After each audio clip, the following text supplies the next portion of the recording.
அனைவருக்கும் வணக்கம். நான் ஜோதிடர் தமிழரசன் பேசுகிறேன். இந்த சேனல் ஃபஸ்ட் டைம் பார்க்குறவங்களா இருந்தீங்கன்னா சப்ஸ்கிரைப் பண்ணிக்கோங்க, பெல் பட்டனை கிளிக் பண்ணிக்கோங்க, ஆல்ங்கிற ஆப்ஷன் இருக்கும் அதையும் செலக்ட் பண்ணிக்கோங்க. அப்போ தான் நாங்கள் போடுற பதிவுகள் எல்லாமே உங்களை வந்து சேரும். இன்றைக்கி நம்ம இந்த வீடியோவில் பார்க்க போகிற தலைப்பு, நம்ம எதை பற்றி பார்க்க போகிறோன்னா நட்சத்திர பலன்கள் தான் பார்க்க போகிறோம். நட்சத்திர பலன்கள் பற்றி தான் அந்த வீடியோவில் பார்க்க போகிறோம். அந்த வரிசையில் பூரட்டாதி நட்சத்திரத்தை பற்றி நம்ம பார்க்க போகிறோம். பூரட்டாதி நட்சத்திரக்காரங்களோட கேரக்டர் எப்படி இருக்கும், உங்கள் வாழ்க்கையில் என்னென்ன தசாபுத்தி நடக்கும், என்னென்ன பிளானட்டோட இம்பாக்டில் இருப்பீங்க, எல்லாமே இந்த வீடியோவில் நம்ம பார்க்க போகிறோம். பூரட்டாதி நட்சத்திரம் 1, 2, 3 வந்து பார்த்திங்கன்னா உங்களுக்கு வந்து பார்த்திங்கன்னா கும்பராசியில் இருக்கும். 4ஆம் பாதம் வந்து பார்த்திங்கன்னா மீனராசியிலுக்கு போயிடும். இது வந்து உடைப்பட்ட நட்சத்திரம். உடைப்பட்ட நட்சத்திரம்னா ஒரே நட்சத்திரம் வந்து பார்த்திங்கன்னா 2 ராசிக்கு ஸ்ப்ளிட் ஆகும், 2 ராசிக்கு வந்துடும். அப்போ கும்பராசிலையும் பூரட்டாதி நட்சத்திரக்காரங்க இருப்பாங்க, மீனராசிலையும் பூரட்டாதி நட்சத்திரக்காரங்க இருப்பாங்க. பூரட்டாதிங்கிறதே வந்து பார்த்திங்கன்னா குருவோட நட்சத்திரம். இந்த குருவோட நட்சத்திரத்தில் பிறந்தவங்களுக்கு ஒரு நல்ல ஒரு சுபாவம் இருக்கும், நல்ல மனிதாபிமானம் மிக்கவங்களாக இருப்பாங்க, நல்ல ஒரு இறக்க குணம் மிக்கவங்களாக இருப்பாங்க, நல்ல ஒரு கேரக்டர் இருக்கும் அவங்ககிட்ட. ஒரு பணிஞ்சு போவாங்க, யாராக இருந்தால் கொஞ்சம் அட்ஜஸ்ட் பண்ணி போவாங்க, கொஞ்சம் ஃப்ளெக்சிபிளாக இருப்பாங்கன்னு சொல்லலாம். சரிங்களா? யாராக இருந்தால் கொஞ்சம் அட்ஜஸ்ட் பண்ணி போகிறவங்களா இருப்பாங்க. இந்த பிடிவாத குணம் இவங்ககிட்ட இருக்காதுங்க. எதாக இருந்தாலும் பார்த்துக்கலாம். லைஃப்பில் வந்து பார்த்திங்கன்னா எதையும் சமாளிக்கலாம் அப்படிங்கிற குணம் உங்களுக்கு இருக்கும். ஒரு சில பேர் பிடிவாதமாக இருப்பாங்க, இப்படி தான் நடக்கணும், இப்படி தான் லைஃப் போகணும் அப்படின்னு இருப்பாங்க. ஆனால் இவங்க அப்படி கிடையாது. வாழ்க்கை எப்படி அமையுதோ, எப்படி இதாகிறதோ அவங்க வாழ்க்கையை பார்த்துட்டு போயிட்டே இருப்பாங்க. நல்ல குணம் படைச்சவங்களாக இருப்பாங்க, யதார்த்தவாதின்னு சொல்லலாம். ஒரு ப்ராக்டிக்கலான லைஃப் வாழ்கிறாங்கன்னா அது கண்டிப்பாக பூரட்டாதி நட்சத்திரக்காரங்க தான். நல்ல இறக்க குணம் இருக்கும், அன்பு பாசத்துக்கு கட்டுப்பட்டவங்க, ஆன்மீகவாதின்னு சொல்லலாம். அது கும்பராசி பூரட்டாதி நட்சத்திரம் பக்கா ஆன்மீகவாதியாக இருப்பாங்க. மீனராசி அதே மாதிரி தான். தெய்வ நம்பிக்கை உங்களுக்கு அதிகமாக இருக்கும், ஏமாளியாக இருப்பாங்க. அடுத்தவங்களுக்கு தெரிஞ்சே வந்து பார்த்திங்கன்னா ஏமாறுறது எல்லாமே இந்த நட்சத்திரத்துக்கு உண்டான குணம் தான். ஈஸியாக அவங்கள ஏமாற்றிடலாம் பூரட்டாதி நட்சத்திரக்காரங்களை. அந்த மாதிரி ஒரு இறக்க சுபாவம், நல்ல குணம் படைச்சவங்க தான் இந்த நட்சத்திரக்காரங்க. நிறைய பேத்துக்கு வந்து பார்த்திங்கன்னா இல்லாதவங்களுக்கு கொடுத்த உதவி செய்கிறவங்கலாம் பார்த்திங்கன்னா பூரட்டாதி நட்சத்திரக்காரங்களாக தான் இருப்பாங்க. மனிதாபிமானம் மிக்கவங்க, ரொம்ப ஒரு சென்சிட்டிவான பர்சன் சொல்லலாம் இந்த நட்சத்திரக்காரங்க. அன்பு பாசத்துக்கு கட்டுப்பட்டவங்க, அதில் சந்தேகமே கிடையாது. பிறக்கும் போதே குருதசை, உங்களுக்கு பிறக்கும் போதே குருதசை நடந்திருக்கும். 16 வருஷங்க. குருங்கிறது 16 வருஷம் தசையை நடத்துவார். நீங்கள் 1ஆம் பாதம் பூரட்டாதியில் பிறந்தீங்கன்னா கும்பராசியில் தான் இருப்பீங்க. 16 வருஷம் தசையை நடத்திடும். இதே நீங்கள் 2ஆம் பாதமெல்லாம் பிறந்தீங்கன்னா அப்படியே கொஞ்சம் மாறும். இதே நீங்கள் 3ஆம் பாதமெல்லாம் இருந்தீங்கன்னா கிட்டத்தட்ட 7.5 8 வருஷம் பக்கமே உங்களுக்கு குருதசை நடக்கும். அப்போ வந்து ரொம்ப முக்கியம், தசாபுத்தி ரொம்ப முக்கியம், நட்சத்திர பாதம் ரொம்ப முக்கியம். இப்போ 1ஆம் பாதத்தில் பிறந்தவங்களுக்கெல்லாம் 16 வருஷம் 16 வருஷம் குருதசை நடக்கும். 3ஆம் பாதத்தில் பிறந்தவங்களுக்கெல்லாம் 8 வருஷம் குருதசை வந்துடும். சரிங்களா? அந்த குருதசை ஒரு சில பேர்த்துக்கு சின்ன வயசில் யோகத்தை செய்கிறதில்ல. சின்ன வயசில் கஷ்டம். குரு கெட்டு போயிட்டாருன்னா சின்ன வயசில் கஷ்டப்படுற மாதிரி வரும், வறுமையிலே வாடுற மாதிரி இருக்கும். ஏன்னா பணத்துக்கு உண்டான கிரகமே குரு தான். அப்போ சனியோடையோ உங்களுக்கு மற்ற கிரகங்களோட குரு கெட்டு போயிட்டாருன்னா குரு திசை பெருசாக வேலை செய்யாது. ஒரு சில பேர் ரிஷப லக்னத்துலையும் துலாம் லக்னத்துலையும் பிறக்கிறீங்க, அவங்களுக்கு வந்து பிறந்தவங்களுக்கு குரு திசை வேலை செய்யாது. சின்ன வயசுலேருந்தே பிரச்சனைங்க. சார் நான் 15 வயசு வரைக்கும் கஷ்டப்பட்டேன், நான் 10 வயசு வரைக்கும் கஷ்டப்பட்டேன், வருமானம் இல்லை, குடும்பமே கஷ்டப்பட்டுச்சு, ரொம்ப நாங்கள் சித்திரவதை அனுபவிச்சிட்டோம், அப்பா அம்மாலாம் ரொம்ப கஷ்டப்பட்டாங்க, இந்த மாதிரிலாம் சொல்கிறாங்க. பார்த்தீங்களா? அந்த பூரட்டாதி நட்சத்திரக்காரங்களாக தான் இருப்பாங்க. ரெண்டாவது வந்து உங்களுக்கு குரு திசை முடிஞ்சு உங்களுக்கு உங்களுக்கு சனி திசை வரும் 19 வருஷம். ஒரு சில பேருக்கு 15 வயசுக்கு அப்புறம் சனி திசை வரும். 15 வயசுக்கு மேலே சனி திசை வந்துச்சுன்னா கிட்டத்தட்ட உங்களுக்கு 34 35 வயசு வரைக்கும் 34 வயசு வரைக்கும் உங்களுக்கு சனி திசை வந்துடும். ஒரு சில பேருக்கு வந்து பார்த்திங்கன்னா சனி திசை, அதாவது ஒரு சில பேருக்கு 8 வயசுக்கு அப்புறம் உங்களுக்கு வந்து 8 வயசுக்கு அப்புறம் உங்களுக்கு சனி திசை வரும். அதாவது ஒரு சில பேருக்கு 10 வயசுக்கு அப்புறமும் சனி திசை வரலாம். அது வயசுக்கு தகுந்த மாதிரி. அந்த ரெண்டாவது வரக்கூடிய சனி திசையில் தான் ஒரு சில பேர் செட்டில் ஆகிறாங்க. வாழ்க்கைக்கு தேவையான அத்தனை அனுபவங்களும் அந்த 20 வயசுக்கு மேலே எல்லாமே கிடச்சிருது. ஆனால் 19 வருஷம் சனி திசை நடக்கும். அந்த 19 வருஷம் வந்து பார்த்திங்கன்னா சனி திசை ஒரு யோகமான திசையாக இருக்கணும்னா நீங்கள் நல்ல லக்னத்தில் பிறந்திருக்கணும். ரொம்ப ரொம்ப முக்கியம். கிட்டத்தட்ட 30 வயசில் ஒரு சில பேர் சனி திசை முடியலாம், ஒரு சில பேர் 35 வயசில் முடியலாம், சொல்ல முடியாது. நட்சத்திர பாதத்தில் நீங்கள் என்ன பிறந்தீங்களோ அதுக்கு தகுந்த மாதிரி பலன்கள் கண்டிப்பாக மாறுபடும். அந்த 30-35 வயசு வரைக்கும் வரக்கூடிய சனி திசை வந்து பார்த்திங்கன்னா ஒரு சில பேர் லைஃப்பை மாற்றி அமைச்சிருது. சனி நல்ல ஒரு இடத்துல இருந்துட்டாருன்னா கண்டிப்பாக சனி உங்களுக்கு பிரச்சனை கொடுக்காது. இதே சனி வந்து உங்களுக்கு ராகுவோட சம்மந்தப்பட்டு கடக லக்னம் சிம்ம லக்னத்தில் பிறந்து உங்களுக்கு வந்து பார்த்திங்கன்னா கேது உடலில் சம்மந்தப்பட்டாருன்னா கண்டிப்பாக சனி திசை ஒரு வழி பண்ணிடும், உங்களை வாட்டி வதச்சி எடுத்துரும். நடு ரோட்டு கொண்டு வரதெல்லாம் இந்த சனி திசையெல்லாம்.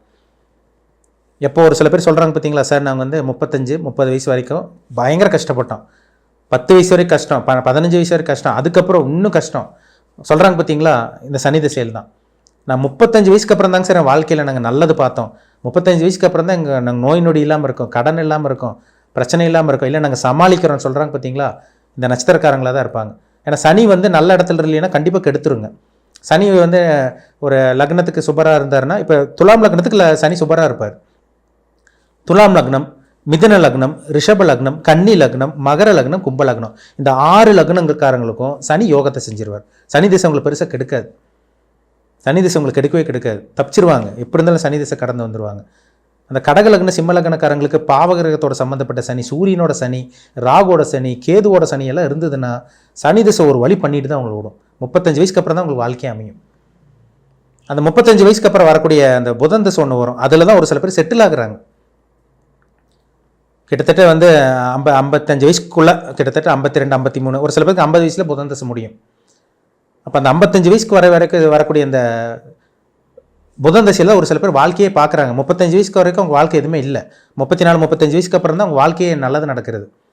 நல்லது பார்த்துட்டு இருக்கோங்க. சரி, இப்போ தான் எங்களுக்கு நல்ல வேலை கிடைச்சிது, சின்ன வயசு வரைக்கும் கஷ்டப்பட்டோம், கடன்லேயே வாழ்ந்தோம், இப்போ தான் எங்களுக்கு ஒரு நல்ல ஒரு வாழ்க்கை, நிம்மதியான வாழ்க்கை கிடைக்குன்னு சொல்கிறாங்க பார்த்தீங்களா. இந்த புரட்டாதி நட்சத்திரக்காரங்களுக்கு இந்த 3ஆவது வரக்கூடிய அந்த புதன் தசையாக தான் இருக்கும். கண்டிப்பாக அவங்களுக்கு தான் நல்ல ஒரு இளமையான தோற்றம். 50 வயசு ஆனவங்க பாருங்கள், அவங்களுக்கு இளமையான தோற்றமாக தான் இருப்பாங்க. ஆளே வந்து பார்த்திங்கன்னா பலபலன்னு இருப்பாங்க. வயசான வெளியே தெரியாது அவங்களுக்கு, இந்த நட்சத்திரக்காரங்களுக்கு. அது புதன் திசை வந்துச்சுன்னா நல்ல ஒரு நட்பு வட்டாரம் கிடைக்கும். 35 வயசுக்கு அப்புறம் நல்ல ஒரு நட்பு வட்டாரம் கிடைக்கும். நல்ல ஒரு வாழ்க்கை அமையும். வாழ்க்கைக்கு தேவையான அத்தனை சொகுசு வாழ்க்கை, நல்ல ஒரு இன்பமான வாழ்க்கையெல்லாம் அந்த புதன் திசையில் தான் உங்களுக்கு கிடைக்குது. ஏன்னா புதன்கிறது நண்பர்களுக்கு உண்டான கிரகம். அது 35 வயசுக்கு மேலே தான் ஒரு சில பேருக்கு நல்ல நண்பர்கள் அமைகிறாங்க. நண்பர்களால் நல்லது நடக்குது. புதன் கெடக்கூடாதுங்க. புதன்கிறது நல்ல கிரகம், தோலுக்குண்டான கிரகம், படிப்புக்குண்டான கிரகம், புத்திக்குண்டான கிரகம், அறிவுக்குண்டான கிரகமே புதன் தான். அப்போ அந்த புதன் கெட்டு போச்சுன்னா தோல் பிரச்சனை வரும், ஸ்கின் ப்ராப்ளம் வரும், நண்பர்களால் பிரச்சனை வரும். புதன் நல்லா இருக்கிறவங்களுக்கு பிரச்சனை கிடையாது. புதன் கெட்டு போனவங்களுக்கு தான் தேவையில்லாத பிரச்சனை. கிட்டத்தட்ட அந்த 50 வயசுக்கு வரைக்குமே அவங்களுக்கு வந்துடுது. சரிங்களா. புதன் நல்லா இருக்கணும், ரொம்ப ரொம்ப நல்லா இருக்கணும் புதன். அதுக்கப்புறம் புதன் திசை முடிஞ்சு உங்களுக்கு கேது திசை 7 வருஷம் நடத்தும். சுக்கிர திசை 20 வருஷம். அப்புறம் 50, 57 வயசு வரைக்கும் கேது திசை. அப்புறம் 67, 55, 67, 77 வயசு வரைக்கும் உங்களுக்கு சுக்கிர திசை நடக்கும். அந்த சுக்கிர திசையும் நல்லா இருக்கணும். ஏன்னா கடைசி காலம் அது. ஒரு மனிதன் வந்து ஆயுளுக்கு கடைசி காலம், ஒரு முதிர்ந்த தோற்றம் கொண்ட அமைப்பு, அந்த கடைசி இது சொல்கிறாங்க பார்த்தீங்களா, கடைசி காலத்தை முடிக்கிறது எல்லாமே இந்த சுக்கிர திசையாக தான் இருக்கும். ஒரு சில பேர் 80 வயசு தாண்டுறாங்க. ஒரு சில பேர் 70 வயசுக்குள்ளேயே இறக்குறவங்க இருக்காங்க. 70 வயசுக்கு அப்புறம் வந்து பார்த்திங்கன்னா 76, 77 வயசில் வந்து பார்த்திங்கன்னா உயிர் போகிறவங்க அந்த மாதிரி இருக்காங்க. அது ஜாதகத்தில் அந்த சுக்கிரன் வந்து யோகத்தை செய்கிற கிரகமா, கெட்டது செய்ய கிரகமா, அவயோக கிரகமா, நல்லது கிரகமா, கெட்ட கிரகமா, அது பார்த்தா நம்ம தெளிவாக சொல்ல முடியும். சரிங்களா. ஆனால் உங்களுக்கு மிகப்பெரிய திசை என்னென்னா, நீங்கள் வாழ்க்கையில் செட்டில் உங்களை அடுத்த கட்டத்துக்கு கொண்டு போகிற திசை என்னென்னா, உங்களுக்கு வந்து 15 வயசுக்கு அதாவது பார்த்திங்கன்னா உங்களுக்கு 15 வயசுக்கு மேலே வரக்கூடிய அந்த சனி திசையும், அந்த அதுக்கப்புறம் வரக்கூடிய கிட்டத்தட்ட 35 வயசுக்கு மேலே வரக்கூடிய புதன் தசையும் தான் உங்களுக்கு யோக தசையும். வாழ்க்கையில் ரொம்ப முக்கியமானதுங்க. உங்கள் வாழ்க்கையில் 15 வயசுலேருந்து கிட்டத்தட்ட 50, 55 வயசு வரைக்கும் அதுதான் உங்களுக்கு முக்கியமான காலகட்டமாக இருக்கும். அது நீங்கள் வாழ்வா சாவாங்கிறது இந்த காலகட்டம் தான். இதில் தான் நீங்கள் சம்பாதிக்க முடியும். இந்த டைமில் தான் நீங்கள் ஜெயிக்க முடியும். அந்த கிரகம் நல்லா இல்லைன்னா ஒன்றுமே பண்ண முடியாதுங்க. அது நம்ம தலையெழுத்து, நம்ம கர்மன்னு போயிட்டே இருக்க வேண்டியது தான். சரிங்களா. இப்போ உங்கள் தனிப்பட்ட ஜாதகத்தில் என்ன தசாபுத்தி போகுது, கிரகங்கள் உங்களுக்கு பாசிட்டிவாக இருக்காரா, சனி நல்லா இருக்காரான்னு பாருங்கள், புதன் நல்லா இருக்காரான்னு பாருங்கள். ஏன்னா ஒரு சில பேருக்கு போராட்டாதி நட்சத்திரக்காரங்க சின்ன வயசுலேயே படிப்பு கெடுத்து விட்டுருது. படிப்பு கெடுத்தவங்க கூட நல்லா பிஸ்னஸ் பண்ணி நல்லா இருக்காங்க. ஒரு சில பேர் நல்லா படித்தும் நல்லா இல்லாமல் இருக்காங்க, கஷ்டப்படுறாங்க. அதுக்கு காரணம் ஜாதகத்தில் நடக்கக்கூடிய தசாபுத்தி. இதை பார்த்தா உங்களுக்கு ஒரு ஐடியா கிடைக்கும். அடுத்து என்ன பண்ணலாம், என்ன பண்ணக்கூடாது, மைண்டை எதில் ஃபோக்கஸ் பண்ணலான்னு உங்களுக்கே ஒரு தெளிவான முடிவு கண்டிப்பாக கொண்டாட எடுக்க முடியும். அதனால் உங்கள் பிறப்பு ஜாதகத்தில் என்ன தசாபுத்தி போகுது, என்ன பிளானட் உங்களை இம்பேக்ட் பண்ணிகிட்டு இருக்காங்க, உங்கள் வயசு என்ன நட்சத்திர பாதம், 1ஆம் பாதமா, 2ஆம் பாதமா, 3ஆம் பாதமா, 4ஆம் பாதமா, இப்போ உங்களுக்கு எப்படி போயிட்டுருக்கு, எப்போ நல்லா இருப்பீங்க, எப்போ செட்டில் ஆவீங்க, எல்லாமே உங்கள் தனிப்பட்ட ஜாதகத்தை பார்த்து தெளிவாக தெரிஞ்சுக்கிறது உங்களுக்கு ரொம்ப ரொம்ப நல்லது. சரிங்களா.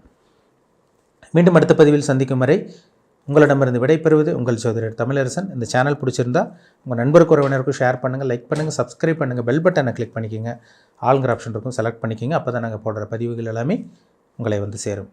நன்றி, வணக்கம்.